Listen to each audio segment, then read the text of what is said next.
बिस्मिल्लाहिर्रहमानिर्रहीम। अस्सलाम वालेकुम। ब्राउन सेवियर फार्म्स की फॉडर सीरीज़ की वीडियो में आपको खुशामदीद कहते हैं। और हम इस सीरीज़ में आपको बताएंगे अपने फार्म पे जानवरों को जो हम चारा जात देते हैं। और इसमें सबसे पहले आज हम डिस्कस करेंगे रोड्स ग्रास के बारे में। रोड्स ग्रास बेसिकली 3-4 इकसाम का आता है और इसमें जो सबसे टॉप क्वालिटी की जो टाइप होती है, किस्म होती है, उसको कहते हैं फ़ाइन कट।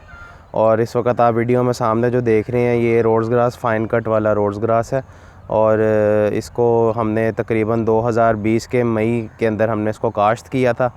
और आज अप्रैल की तारीख़ हो गई है 26 तारीख़। आज अप्रैल की 26 तारीख़ है और ये आपके सामने है रोड्स ग्रास।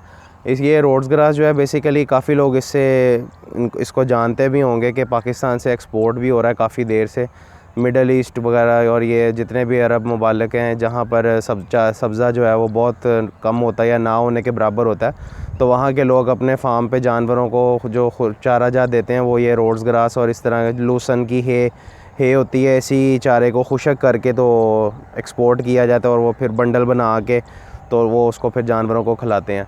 तो ये रोड्स ग्रास जो है ये अपनी न्यूट्रिशनल वैल्यूज़ के लिए बहुत मशहूर है कि इसके अंदर इसका जो क्रूड प्रोटीन है और जानवरों को जो मतलब जितनी ग़िज़ाई ज़रूरियात होती हैं वो इस चारे से पूरी हो जाती हैं। और अक्सर और बेशतर लोग तो ऐसे भी करते हैं कि जिनके पास तूड़ी नहीं होती वो इसी चारे को खुशक करके अपने दूसरे हरे चारे के साथ कुतर के भी अपने जानवरों को खिलाते हैं। तो रोड्स ग्रास से काफ़ी ज़्यादा लोग उनको पता भी होगा इसके बारे में, और जिनको नहीं पता उनको हम आज बताएंगे इंशाल्लाह। जो कुछ हमारे इन्फॉर्मेशन में है, हमारे नॉलेज में है, वो आपके साथ शेयर करेंगे। तो सबसे पहले आज हम रोड्स ग्रास के बारे में बात करेंगे। हमने मई 2020 में इसको काश्त किया था और आज अप्रैल 26 2021 है। और इसमें जो इस चारे की ये बात है कि इसको आप गर्मियों वाले जो मौसम है तकरीबन मार्च अप्रैल से लेकर अक्टूबर और नवंबर के दरमियान तक ये आपको है ना मुसलसल कट देता रहता है। और जब आपने इसको एक बार काट लिया और इसने इंशाल्लाह फिर आपको 20 से 22 दिन 25 दिन तक आपको ये दोबारा उसी फॉर्म में मिलेगा। मतलब अभी है जिस तरह आपके सामने तकरीबन ये 1.5 फुट का है, कहीं कहीं 2-2 फुट का भी है बीच में रोड्स ग्रास। तो अगर आज हम इसको काटते हैं तो ये ठीक 20 से 22 दिनों के बाद दोबारा इसी हालत में आ जाएगा, मतलब इतनी हाइट दोबारा कर जाएगा। तो इससे बेहतरीन और कौन सा चारा हो सकता है जो आपको मुसलसल काट देता रहे और आपको बार बार बीजने की टेंशन भी आपकी ख़त्म हो जाती है। एक बार बीजा और तकरीबन इसकी लाइफ 5 से 6 साल होती है। तो 5 से 6 साल अगर आपको कोई मसला ना हो इसके चारे का, ना आपको बीजना पड़ेगा ना कुछ और, तो ये एक दफ़ा आप बीजते हैं और फिर 5 से 6 साल आप इसे कट लेते रहते हैं।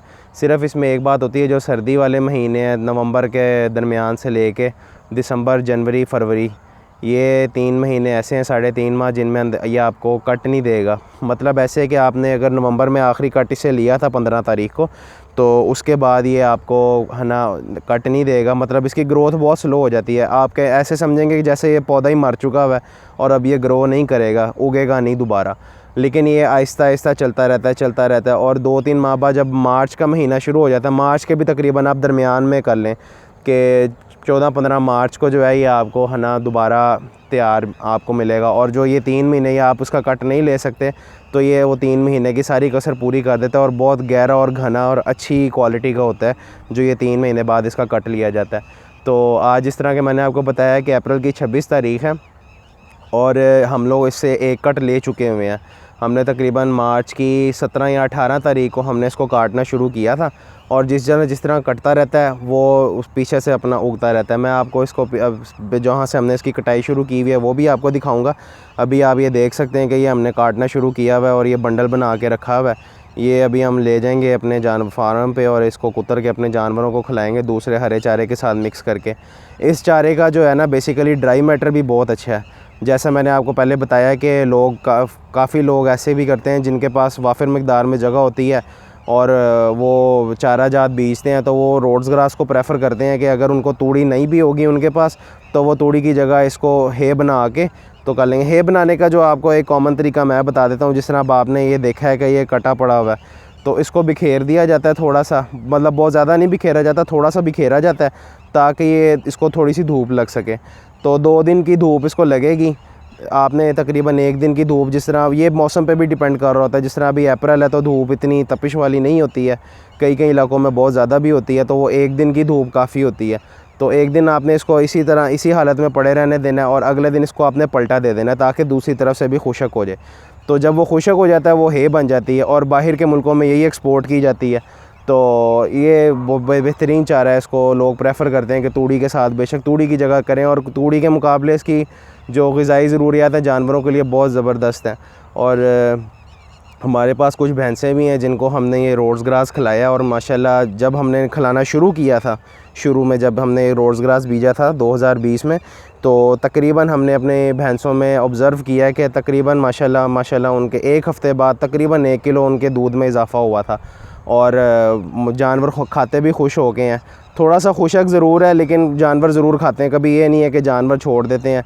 इसका जायका भी कोई ऐसा नहीं है या कड़वा, जिस तरह बहुत से लोग कहते हैं जी लूसन है तो बहुत मज़े की चीज़, मगर कोई कहता है गर्म है, कोई कहता है कड़वा भी होता है, तो जानवर खाते नहीं है। तो इसके सिलसिले में कुछ ऐसा नहीं है। इसको बकरियां भी बड़े शौक़ से खाती हैं, इसको गायें भैंसें भी बहुत शौक़ से खाती हैं। तो आपका अपना एक तरीका है, जिस तरह आप कुतर के खिलाना चाहें वैसे भी खिला सकते हैं, और इस तरह ही अगर साबत भी डाल दें तो कोई मसला नहीं है। तो ये रोज़ ग्रास के बारे में आपको मैं इन्फॉर्मेशन दे रहा था। इसकी जो ग़िज़ाई जो होते हैं लवाज़मात, जिसमें सबसे ज़्यादा तो क्रूड प्रोटीन के बारे में सारे लोग डिस्कस करेंगे आपको कि जी इसकी क्रूड प्रोटीन तो क्रूड प्रोटीन जो होती है बेसिकली ये हर चारे की अपनी अपनी एक उसकी वैल्यू होती है, किसी की 6, किसी की 7, किसी की 8। तो जो ये 6 से ऊपर होते हैं उन चारा जात को बहुत ज़्यादा मतलब लोग पसंद करते हैं अपने जानवरों के लिए, और माहिरीन भी कहते हैं कि जो जिसकी क्रूड प्रोटीन 6 से ज़्यादा हो वो चारा जात बहुत अच्छे होते हैं, बेशक दूध वाले जानवर के लिए हो, बेशक गोश्त वाले जानवर के लिए। आया आपने इसको डेयरी फार्मिंग के लिए इस्तेमाल करना है, उसमें भी बेहतरीन है इसकी सारी परफॉर्मेंस, और अगर आप इसको गोश्त वाले जानवरों के लिए दें तो वो भी बेहतरीन है। गोश्त वाले जानवर को खिलाएंगे तो उसका गोश्त के अंदर इजाफ़ा होगा इंशाल्लाह, और अगर आप गोश्त वाले इसके दूध वाले जानवरों को देंगे तो दूध वाले जानवर भी इसको एंजॉय करते हैं, खाते हैं, और फिर आपको दूध में उसका है ना वाज़े तौर पे आपको दूध में फ़र्क महसूस होगा कि थोड़ा बहुत ज़रूर बढ़ा है। तो अगर अभी मैं आपको थोड़ा सा दिखा सकूं, इसकी सिर्फ़ एक चीज़ होती है कि इसको तकरीबन कोई लोग कहते हैं कि जी 2-2.5 फुट के ऊपर काटा जाता है, तो हम भी इसको तकरीबन 2 फुट से ज़्यादा नहीं हम होने देते, क्योंकि अगर आप ये देखें तो कुछ आपको बीच में तने ऐसे नज़र आएंगे जो कि उनके ऊपर फूल आ चुका हुआ है। मैं आपको लेकर देता हूँ, पास लेके जाता हूँ और दिखाते हैं। ये आप देख सकते हैं कि ये फूल सा आया हुआ है। ये फूल आने का मतलब होता है कि इस पौधे के ऊपर अब बीज आने वाला है, तो अगर इसको ना काटा तो ये यहाँ पर ही डेड हो जाएगा। जैसे आप देखेंगे बीच में कुछ कुछ आपको ऐसे तने नज़र आएंगे जो बाकियों के मुकाबले लंबे हैं, तो इससे आपने घबराना नहीं है। ये निशानी होती है कि इसको अब आप काट लें, बजाय इसके कि ये ज़्यादा, क्योंकि ये अगर इससे ज़्यादा इसको आप अगर बढ़ाते भी हैं लेंथ में, तो ये अगर ज़्यादा हाइट कर जाएगा तो फिर नुकसानदेह भी है कि ये खुशक ज़्यादा हो जाता है। फिर जानवर अक्सर कुछ नखरे भी करते हैं, तो लेकिन खाते ज़रूर हैं, इसमें कोई मसला नहीं है। तो बस इसके तरीक़ाकार यही होता है कि आपने जब इसका कट लिया है, कोई लोग होते हैं कि इकट्ठे ही काट लेते हैं पूरा एकड़ या जितना भी एरिया। ये हमने 3 कनाल बीजा हुआ है और अल्हम्दुलिल्लाह पूरा तकरीबन साल होने वाला है माशाल्लाह, और इसकी परफॉर्मेंस बहुत अच्छी जा रही है। तो जैसा कि मैं आपको बता रहा था कि ये हमने 3 कनाल बीजा और इसकी परफॉर्मेंस बहुत अच्छी जा रही है। कई लोग एकड़ों में भी बीज लेते हैं जिन्होंने एक्सपोर्ट करनी होती है हे बना के, तो हमने अपने फार्म के लिए लगाई है, सिर्फ अपने जानवरों के लिए। तो अल्लाह का शुक्र है हमें ये वाफिर मकदार में होता है, इसकी हमें कोई कमी पेशी नहीं, कभी शॉर्टेज नहीं हुआ कि जानवरों के लिए हमें कोई परेशानी हो कि उनका हमने चारा कैसे पूरा करना है। तो ये आपको मैं बता रहा था। बस ये है कि इसको थोड़ा सा यूरिया का शॉट दिया जाता है। जो माहिरीन हैं उनके मुताबिक ये है कि अगर 1 एकड़ आपने रोज़ ग्रास लगाया हुआ है तो तकरीबन जो यूरिया की बोरी है उसका तीसरा हिस्सा डाला जाता है पूरे एकड़ में। तो उसी के मुताबिक हम इस 3 कनाल को वही शॉट देते हैं। हर महीने इसको थोड़ा सा शॉट दे दिया जाता है, चाहे हमने इसको काटा है या नहीं काटा। काट ले तो हम ज़रूर होते हैं। अब आप देख रहे हैं कि ये सारा इस तरह कटा हुआ है। इसको हम जो आम तरीका रवायती है कि दातरी से काटते हैं, उस तरीके से भी काटा जाता है, और इसको हम लोग मशीन के ज़रिए भी काट लेते हैं। तो इसमें कोई मसला नहीं है, मशीन से भी काटा जा सकता है। अब मैं आपको दिखाता हूँ कि ये जिस तरह कटता रहा है और पीछे से इसकी ग्रोथ होगी माशाल्लाह, आप देख सकते हैं। ये अब आप ये देख रहे हैं कि ये जो है हमने कल काटा है, ये वाला जितना भी घास है ये सारा, तो ये ऐसे लग रहा है कि जैसे पीला भी हो गया। कैमरे में आपको शायद पीला नहीं नज़र आ रहा होगा, सब्ज़ ही नज़र आ रहा होगा, मगर इसका हल्का सब्ज़ रंग है और पीला ज़्यादा है। अभी इसने पीला और होना है, 1-2 दिन ये पीला होगा। उसके बाद ये जो आप इसको देख रहे हैं, ये माशाल्लाह देखें कि ये 4-4, 5-5 इंच का हो चुका है 3-4 दिन में। ऐसे ही जब हम लोग मज़ीद पीछे को जाते रहते हैं, जहाँ से हमने काटना शुरू किया हुआ है, तो आप देखेंगे कि ये इसकी ग्रोथ हो रही है। ये तकरीबन 10 से 15 दिनों का फ़र्क होगा, ये जितना भी आप देख रहे हैं इसके अंदर। तो ये आप देखें कि पीछे से ग्रो करता रहता है।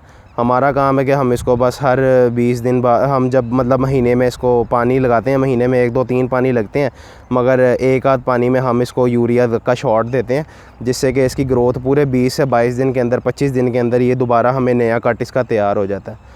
तो आज के लिए इतना ही, वीडियो लंबी हो रही है, लिहाजा हम अब आपसे इजाज़त लेंगे। हमें अपनी दुआओं में याद रखिएगा। अस्सलाम वालेकुम, अल्लाह हाफ़िज़।